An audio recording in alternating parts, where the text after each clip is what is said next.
The unicorn word, I think on the one hand has a numerical meaning. It means a startup that's worth $1 billion.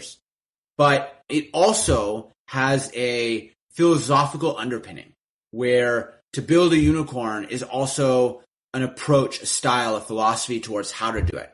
And if that's the philosophy, the method is growth. It's growth at any cost. It's okay to focus on growth with unsustainable economics. It's okay to burn lots of capital in service of growth. It's okay to take a short-term approach to building your business in service of growth. That's the philosophy of building unicorns, of growth at any cost. And the Decacorn is a $10 billion business numerically, but underpinned by the same philosophy.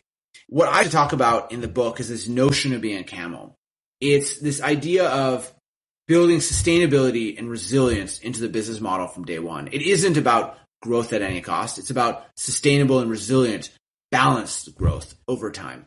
And why did I choose the camel? The camel is an animal that can survive some of the harshest environments around the world. It can survive in the deserts and around the world. But also, when there's water, it can drink faster than any other animal. And it can sprint very rapidly. And so when times are good, it can scale very quickly.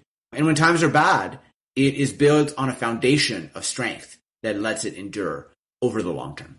And so that's what this notion of being a camel is. So let me give you one example, which is the case of GrubHub. I often think of on-demand food delivery as an incredibly venture-subsidized model. Like DoorDash raised $1.5 billion. GrubHub comparatively raised a paltry less than $80 million. It was founded in Chicago.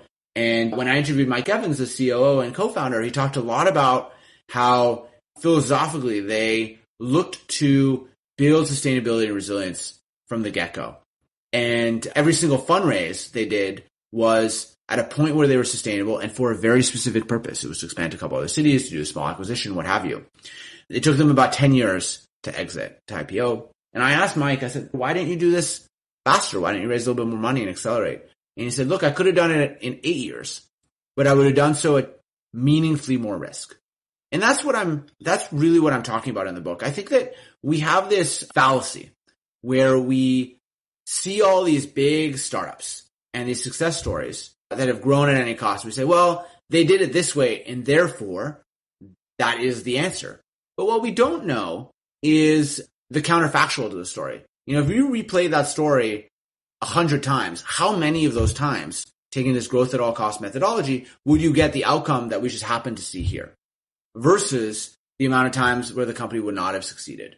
And I believe that using a camel approach gives us a better risk-adjusted outcome, gives us a more likelihood over 100 times of getting to meaningful, large, sustainable, great companies, enduring companies by taking that approach versus the unicorn one.